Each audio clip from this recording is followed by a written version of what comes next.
नमस्कार। मैं संजीव कुमार आज बेहद महत्वपूर्ण करवीर शक्तिपीठ कोल्हापुर दक्षिण काशी, इसे मैंने प्राप्त किया है गीता प्रेस गोरखपुर से। इसके सार अंश को मैं आपके समक्ष प्रस्तुत करने का प्रयास कर रहा हूँ।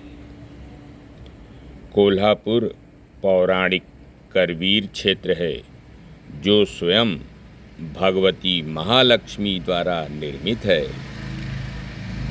देवगीता में कहा गया है, कोल्हापुरे महास्थानम यत्र लक्ष्मी सदा स्थिता, अर्थात कोल्हापुर एक महान पीठ है जहाँ महालक्ष्मी सदैव विराजती हैं। तंत्र चूड़ामणि के अनुसार करवीर में सती के तीनों नेत्रों का पतन हुआ था। यहाँ की शक्ति महिषामर्दिनी और भैरव क्रोधीश हैं। यहाँ का महालक्ष्मी मंदिर ही महिषमर्दिनी का स्थान है। करवीरे त्रिनेत्रम में देवी महिषमर्दिनी क्रोधीशो भैरवस्तत्र। यहाँ की जगदम्बा को करवीर सुवासिनी या कोल्हापुर निवासिनी भी कहा जाता है। महाराष्ट्र में इन्हें अंबाबाई कहते हैं। महालक्ष्मी का यह सर्वश्रेष्ठ सिद्ध पीठ है। यहाँ 5 नदियों के संगम से एक नदी बहती है जिसे पंचगंगा कहा जाता है। इसी के तट पर जगन्नाथ माता महालक्ष्मी का नित्य निवास है। करवीर महात्म्य में इस सिद्ध स्थान को प्रत्यक्ष दक्षिण काशी कहा गया है। स्कंद पुराण के काशी खंड के अनुसार महर्षि अगस्त्य और उनकी पत्नी पतिव्रता लोपामुद्रा के साथ काशी से दक्षिण आए और यहीं बस गए, इसलिए इसे काशी किंचित श्रेष्ठ क्षेत्र कहा गया है।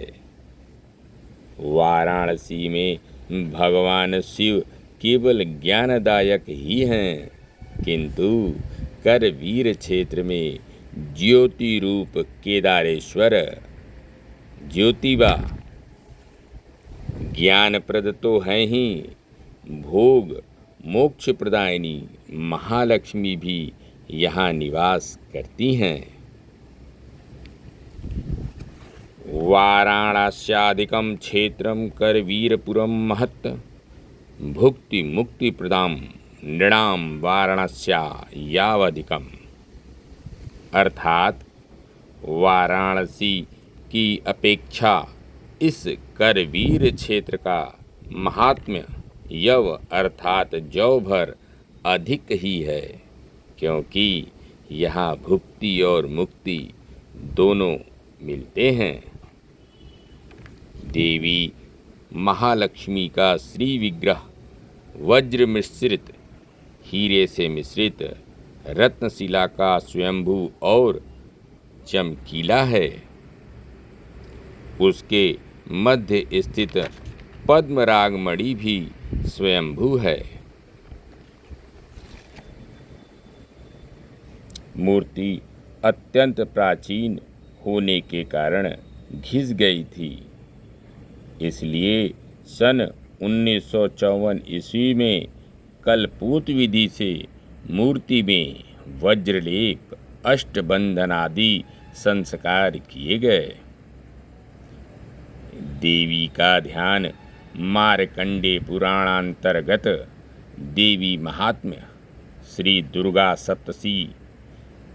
दुर्गा सप्तशती के प्रधानिक रहस्य में जैसा वर्णित है ठीक वैसा ही है। मातु लुंग गदां खेटां पानपात्रां च बिभ्रति नागम लिंगम च योनिं च बिभ्रति नृप मूर्धनि। अर्थात चतुर्भुज जगन्माता के हाथों में मातुलुंग गदा, ढाल और पान पात्र है। मस्तक पर नाग, लिंग और योनि है। स्वयंभू मूर्ति में ही सिर पर किरीट उत्कीर्ण होकर विराजते हैं। शेष फणों ने उस पर छाया की है। 3.5 फुट ऊंची यह प्रतिमा आकर्षक और अत्यंत सुंदर है। इसका दर्शन करते ही भक्त हृदय अत्यंत उल्लासित हो उठता है।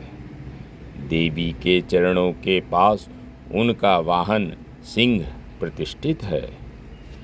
लक्ष्मी विजय तथा करवीर क्षेत्र महात्म्य में के अनुसार कोलासुर नामक एक असीम सामर्थ्य वाला दैत्य भूमि के लिए भारभूत हो गया था। उसे वरदान प्राप्त था कि स्त्री शक्ति के अतिरिक्त कोई भी उसका वध नहीं कर सकता। इसलिए भगवान विष्णु ने अपनी ही शक्ति स्त्री रूप में प्रकट कर दी और वही ये महालक्ष्मी है। देवी ने कोलासुर का संहार कर उसे परम गति प्रदान की।